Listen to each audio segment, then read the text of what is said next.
नमस्कार, मैं अनुष्का पांडे और आप देख रहे हैं लोकल 7 न्यूज। स्वागत है आपका हिमाचल बुलेटिन में। चलिए रुक करते हैं खबरों की। खबर सिरमौर से है, जहां सिरमौर जिले के पांवटा साहिब में एक सराहनीय पहल सामने आई है।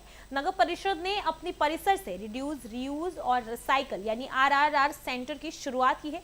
इस केंद्र के जरिए लोग अपने घरों में रखा बेकार और अनुपयोग सामान जमा करवा सकेंगे। देखिए खास रिपोर्ट।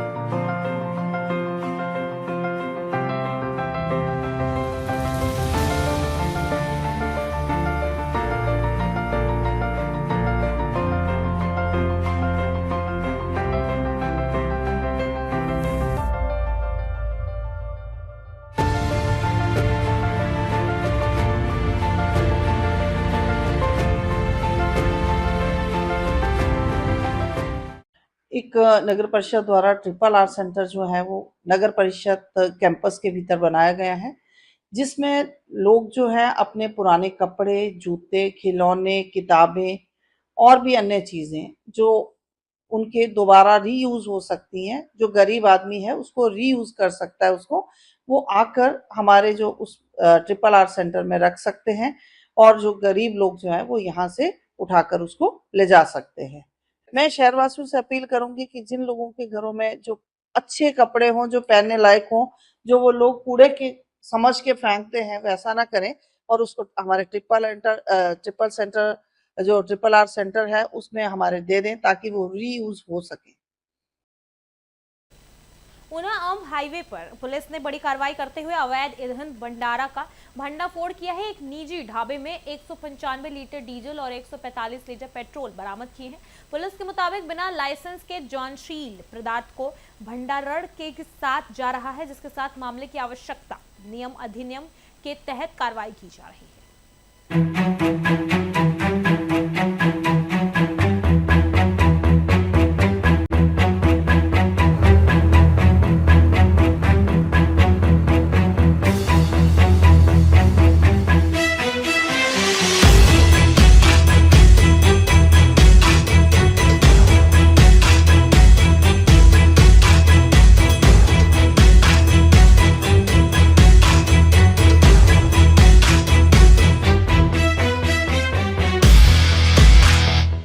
देखिए, एक स्पेसिफिक इंटेलिजेंस इनपुट था हमारे पास कि एक प्राइवेट ढाबा में कुछ अनलोडिंग हो रहा था इलीगली डीजल और पेट्रोल का ऑयल टैंकर से। तो इस इंफॉर्मेशन के बेसिस पे हमारा SIO टीम एंड DSP हमने रेड किया एक प्राइवेट ढाबा में दोसड़ा के पास। वहाँ ढाबा का चेकिंग में हमें 195 litre diesel and 145 litre petrol मिला गया है। उसको सीज करके ये जो एसेंशियल कमोडिटी एक्ट के तहत FIR दर्ज करके आगे कार्रवाई कर रहे हैं। ये हो सकता है, ये अभी जांच में हम अभी भी कंटिन्यू कर रहे हैं। It's important to note that कि आज की जो हालात में शॉर्टेज ऑफ LPG है एज वेल एज पेट्रोल और डीजल है, तो ये भी हम चेक कर रहे हैं कि क्या इस तरह से वो उसको जमा कर रहे थे कि उसको भाई और ब्लैक मार्केटिंग कर रहे थे। नहीं, ये हम इन्वेस्टिगेशन में जांच कर।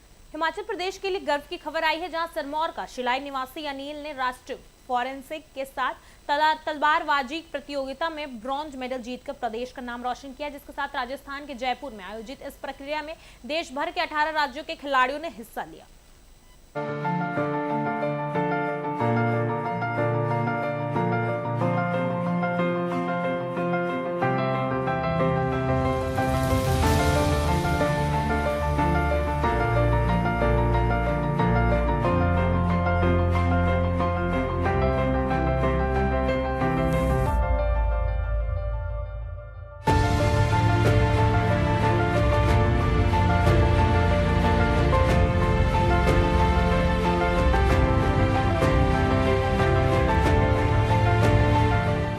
अनिल ठाकुर, गांव जामना का रहने वाला हूँ। पैरा फेंसिंग तलवारबाजी में पार्टिसिपेट किया था। सेकंड टाइम मेरा नेशनल था, जिसमें मेरा ब्रॉन्ज मेडल रहा है। थोड़ा जोर से बोलो। जिसमें मेरा ब्रॉन्ज मेडल रहा है। अभी हम और आगे मेहनत करेंगे, कोशिश करेंगे कि नेक्स्ट टाइम हमारे मेडल का जो है कलर बदले। गोल्ड लेने की पूरी हमारी कोशिश है। और मैं स्पोर्ट्स अथॉरिटी ऑफ इंडिया के अंडर ट्रेनिंग लेता हूँ साईं गांधीनगर में। देखिए, अपना संदेश यही है कि नशे से दूर रहें और अपना एक जुनून, अपना जो हुनर है वो दिखाएं, कि खेल के प्रति अपनी प्रतिभा निखारें और पढ़ाई में अपना ध्यान रख दें ज़्यादा से ज़्यादा। नशा तो एक खतरनाक चीज़ है, तो जो शरीर के लिए भी नुकसान देता है। बहुत कम खेल की सुविधा है। अब आप समझ सकते हैं कि हम सिलाई के रहने वाले हैं, तो हमें देहरादून तक ट्रेनिंग के लिए जाना पड़ता है, नहीं तो हमें करनाल तक जाना पड़ता है या दिल्ली तक।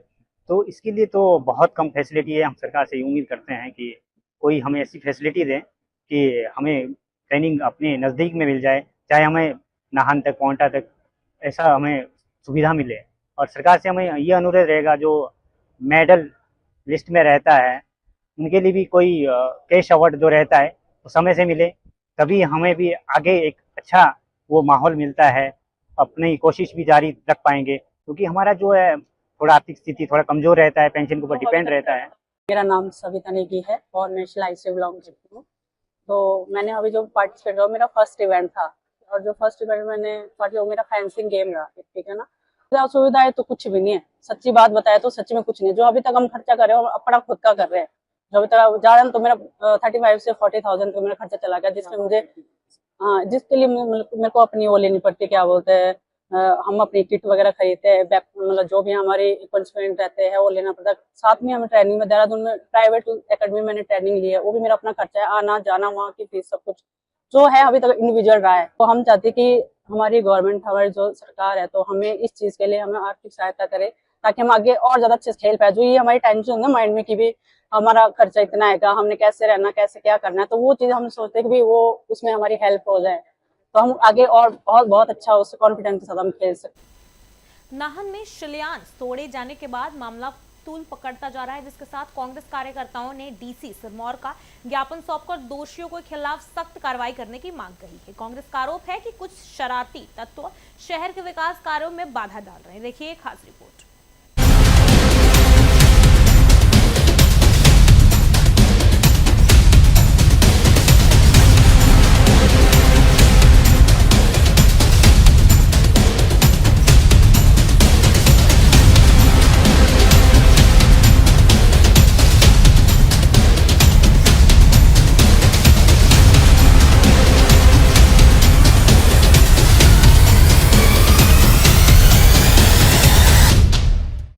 हम सभी लोग जो है यहाँ एकत्रित हुए हैं और इसमें जो है नाहन पंचायत के सभी लोग हैं, मंझोली है, कोटली है, धारक्यारी है, जलापड़ी है और जाबल का बाग है और बुब्बी वगैरह ये, और बोगरिया है, आमवाला, सैनवाला, ये सारे लोग यहाँ पर एकत्रित हुए हैं। कारण है कि जो अभी 16 तारीख को मुख्यमंत्री द्वारा दो सड़कों का शिलान्यास किया गया था और 19 तारीख को जो है हमारे लोकप्रिय विधायक नाहन के अजय सोलंकी द्वारा उसका भूमि पूजन किया गया था और विधिवत जो है वहां रोड का कार्य शुरू किया गया था। जेसीबी और ऑकलैंड वगैरह जो है मौके पे ला करके काम स्टार्ट कर दिया था, लेकिन कुछ शरारती तत्वों ने हमारी दोनों पट्टिकाओं को जो है, चाहे वो कांशीवाला में थी, एक बोगरिया में थी, उन दोनों पट्टिकाओं को जो है कुछ शरारती तत्वों ने तोड़ दिया है। और साफ साफ हमारा कहना है कि ये उन्हीं लोगों ने तोड़ी है जो तोड़फोड़ की राजनीति में विश्वास रखते हैं, और चाहे वो धर्म की राजनीति हो, धर्म के नाम पे तोड़फोड़ करते हो, जातिवाद के नाम पे तोड़फोड़ करते हो, चाहे वो इस तरह की हरकतें करके जो है तोड़फोड़ कर रहे हैं। लोगों के बीच में जो है वो मन मिटाव पैदा करना चाहते हैं ये लोग। और ये इस टाइप की जो राजनीति है नाहन कॉन्स्टिट्यूएंसी के अंदर कुछ टाइम से, पिछले एक दशक से जो है इस तरह की राजनीति चल रही है, जब से कुछ लोग यहाँ पर राजनीति कर रहे हैं। तो हमारी मांग जो है प्रशासन से यही है कि जिन लोगों ने ये पट्टिकाएं तोड़ी है, चाहे वो कोई भी है, उनको पकड़ा जाए, उनको सजा दी जाए और उन्हीं के द्वारा जो है, उन्हीं के खर्चों के ऊपर जो है वो पट्टिकाएं उसी जगह पे दोबारा से लगाई जाए। और हम इन लोगों को, जिन लोगों ने ये पट्टिकाएं तोड़ी है, हम इन लोगों को बताना चाहते हैं कि ये विकास है, हमारे माननीय मुख्यमंत्री का विकास है, हमारे लोकप्रिय विधायक नाहन का विकास है। ये निरंतर विकास चलता रहेगा, ये विकास नहीं रुकेगा। ये लोगों के दिलों में है, पट्टिकाएं तोड़ने से जो है कुछ नहीं होगा। हम ये कहेंगे कि अगर ये इस तरह की हरकतें करेंगे तो हम विकास इससे भी दुगना करके दिखाएंगे। और जो लोगों के दिलों में हमारे मुख्यमंत्री और लोकप्रिय विधायक नाहन के अजय सोलंकी का जो लोगों के दिलों में बसे हैं, वो लोगों के दिलों में रहेंगे और लोगों के लिए काम करते रहेंगे। लोगों का विकास और जनता का विकास और कॉन्स्टिट्यूएंसी का जो विकास है वो नहीं रुकेगा इन हरकतों से। पाउंटा साहिब में कांग्रेस संगठनों के भीतर विरोध के सुर तेज होते जा रहा है, जिसमें ब्लॉक अध्यक्ष की नियुक्ति को लेकर पार्टी कार्यकर्ताओं ने नाराजगी जताई है। कांग्रेस नेता प्रदीप चौहान ने नियुक्ति के विरोध 23 अप्रैल को शिमला में अनशन का बैठने का ऐलान किया है। उन्होंने आरोप लगाया है कि पार्टी जमीनी स्तर के कार्यकर्ताओं की अनदेखी कर रही है।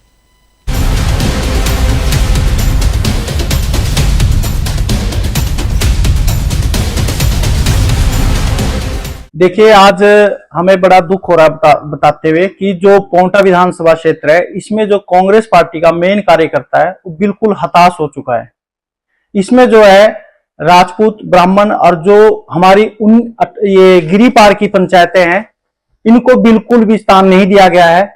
मैं प्रदेश अध्यक्ष विनय भाई से पूछना चाहता हूं, क्या गिरी पार क्षेत्र में कोई इस काबिल नहीं था?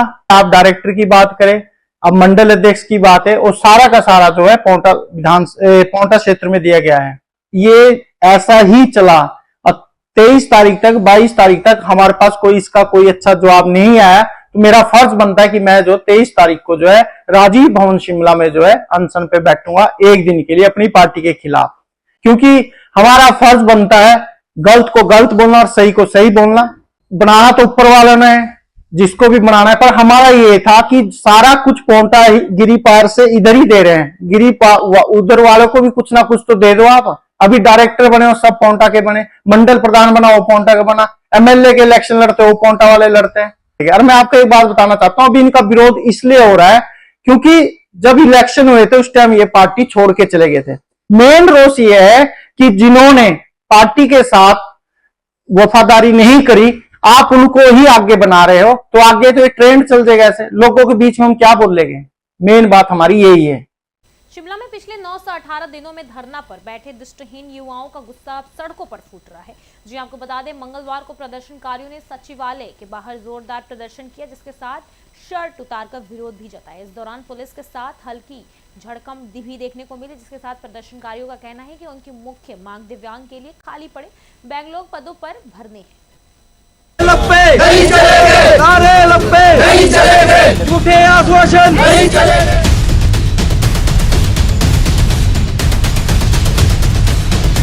इंकलाब जिंदाबाद, इंकलाब जिंदाबाद।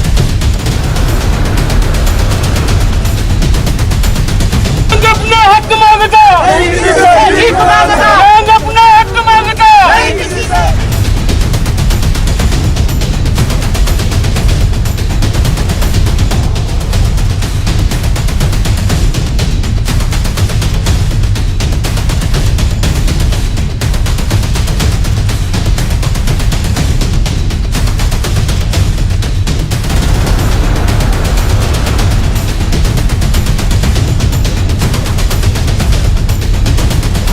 जी मेरा नाम राजेश ठाकुर है, मैं रामपुर शहर का रहने वाला हूँ। जी ये हमारा 30वां चक्का जाम है 918 दिन में। जैसे सभी जानते हैं, हमने 6 अप्रैल 2026 को ओक ओवर का घेराव किया था, लेकिन शासन प्रशासन ने अपनी चिकनी चुकड़ी बातों में हमें लाया और कहा कि आपको मुख्यमंत्री की अध्यक्षता में बैठक दी जाएगी। लेकिन जैसे ही हमने बैठक हमारी हुई नहीं, इतने दिनों में हमने 17 तारीख को नोटिस लगाया, लेकिन उस नोटिस को देके माननीय मुख्यमंत्री जी पश्चिम बंगाल के दौरे पे चले गए। आज 21 तारीख है, आज वो दिव्यांगों का नोटिस देके डेरा की ओर गए हैं, लेकिन जो दिव्यांग जनों के साथ शोषण हो रहा है वो आज भी ऐसा ही हो रहा है जैसे 918 दिन पहले हो रहा था। देखो जी, हमें उस तरह बैठक अभी तक नहीं मिल पाई। 918 दिन में हम यही चाहते हैं कि माननीय सुखविंदर सिंह सुक्खू जी हमारे को मीटिंग दे और दिव्यांग जनों की समस्या का हल करे। हमारी मांगे भी ज़्यादा बड़ी नहीं है। बैकलॉग का कोटा इनके पास 1995 से लेकर अभी तक 2026 तक समस्त दिव्यांग जनों का क्लास 4 का कोटा बचा है, जिसे कि सरकार छुपा रही है। और पेंशन की डिमांड हम कर रहे हैं कि 5000 महीने की हो, क्योंकि जो हमें सारा पेंशन में लगी थी वो भी सरकार ने पूरी तरह बंद की है 10 महीने से, जिससे कि दिव्यांग जनों को कर्जा चल चुका है और दिव्यांगजन रोडों की ठोकरें खाने की मजबूर है। ये स्थिति आजकल दिव्यांगजनों की है, जिससे कि पूरा दिव्यांग आक्रोश में है और चक्का जाम आज भी कर रहा है। देखो जी, मुख्यमंत्री बिल्कुल भी हमें बातचीत के लिए नहीं बुला रहे हैं। वो कभी पशु मित्र बना लेते हैं, कभी 1600 बिजली मीटर भर लेते हैं, कभी रोगी मित्र भर लेते हैं। मैं सुखविंदर सिंह सुक्खू जी से विनम्र निवेदन करता हूं, हर चीज की हद होती है। हमारे साथ भी अत्याचार बहुत हो चुका है। समस्त दिव्यांगजनों को आप दिव्यांगजन सुख मित्र भी बुलाएंगे। हमारे साथ ही ऐसे द्वेष क्यों कर रहे हैं आप? हमारे साथ ऐसी घृणा क्यों रख रहे हैं आप? हम चाहते हैं दिव्यांगजनों की समस्या का हल हो और दिव्यांग सुख मित्र के तहत दिव्यांगजनों को भी भर्ती में दिए जाए, ताकि हम भी अपने पांव पे खड़ा हो सके, अपने समाज को सशक्त बना सके और अपने परिवार को चला सके। मुख्यमंत्री आवास का ये घेराव वैसे हम आज तो नहीं करेंगे, हम यहाँ सेक्रेटरी का ही चक्का जाम करेंगे जब तक कि आज सरकार हमें लिखित में दे नहीं देती है कि उस तरह बैठक माननीय सुखविंदर सिंह सुक्खू की अध्यक्षता में कब दे रहे हैं, तब तक हम उग्र आंदोलन यहाँ करेंगे। अभी तो मैं बनियान के साथ हूँ, थोड़ी देर हमें बनियान भी चीर फाड़ के, जैसे युवा नेता जो कांग्रेस पार्टी के थे उन्होंने आंदोलन किया था, शर्ट खोड़ आंदोलन दिल्ली में किया था, वही आंदोलन आज दिव्यांगजनों का भी होने वाला है अगर लिखित में सरकार हमें उस तरह बैठक हफ्ते के अंदर नहीं। हिमाचल प्रदेश में नगर निकाय चुनाव को लेकर बिगुल बज गई है, जिसके साथ ही राज्य चुनाव आयुक्त अनिल खाची ने चुनावी शैंडल जारी की है, जिसके साथ राज्य में 51 शहरी निकायों की और 449 सीटों की 17 अप्रैल को मतदान होगी। देखिए खास रिपोर्ट। रिटर्निंग अधिकारी द्वारा नोटिस जारी करने की तिथि आज दिनांक 21 अप्रैल 2026, 29 अप्रैल, 30 अप्रैल और 2 मई को 11 बजे से 3 बजे के मध्य नामांकन प्रस्तुत किए जा सकते हैं। नामांकन पत्रों की जांच रिटर्निंग ऑफिसर द्वारा 4 मई को सुबह 10 बजे से की जाएगी। उम्मीदवारों को अपना नामांकन वापस लेने का समय भी दिया जाता है, वह 6 मई 2026 सुबह 10 बजे से दोपहर 3 बजे से पूर्व तक, यानी कि उम्मीदवारी की वापसी 6 मई 2026 को प्रातः 10 बजे से दोपहर 3 बजे के दरमियान। नामांकन पत्रों की वापसी के तुरंत पश्चात चुनाव चिन्ह आवंटित होते हैं, तो वह जैसे ही ये वापसी का समय 3 बजे समाप्त होगा तो उसके पश्चात 6 मई को चुनाव चिन्ह आवंटित हो जाएंगे। इसी कड़ी में मतदान केंद्रों की सूची भी प्रकाशित की जाती है डिस्ट्रिक्ट इलेक्शन ऑफिसर्स द्वारा। यह भी 29 अप्रैल 2024 तक प्रकाशित हो जाएगी। मतदान आवश्यकता पड़ने पर मतदान 17 मई 2026 को प्रातः 7 बजे से अपराह्न 3 बजे तक। 17 मई 2026 प्रातः 7 बजे से शाम के 3 बजे तक। मतदान होने की स्थिति में वोटों की गिनती की जाएगी। नगर पंचायत एवं नगर परिषद से संबंधित जो मतपत्र हैं अथवा ईवीएम्स, आपको मालूम है कि हमारा जो अर्बन बॉडीज हैं उनका चुनाव ईवीएम्स के माध्यम से होता है, तो उसकी गिनती मतगणना इलेक्शन समाप्त होने के तत्पश्चात हो जाएगी उसी तारीख को, यानी कि 17 मई को 3 बजे के बाद। जैसे कई बार वोटर खड़े होते हैं तो हो सकता है 3 बजे के 3:30 में बज जाएं, तो तत्पश्चात सारे ईवीएम्स को एक जो भी काउंटिंग हॉल वहाँ पे आइडेंटिफाई किया गया है वहाँ काउंटिंग हॉल में लाया जाएगा और उसी दिन उनमें काउंटिंग हो जाएगी और परिणाम घोषित हो जाएगा। लेकिन 4 नगर निगम जो कि चुनाव चिन्ह पार्टी के जो चुनाव चिन्ह होते हैं उसके आधार पर भी वहाँ पे मतदान होता है, उनकी मतगणना 31 मई को प्रातः 9 बजे से नगर निगम मुख्यालय में की जाएगी। फिलहाल इस बुलेटिन में मेरे साथ इतना ही। ऐसे ही तमाम खबरों के लिए देखते रहिए लोकल 7 न्यूज।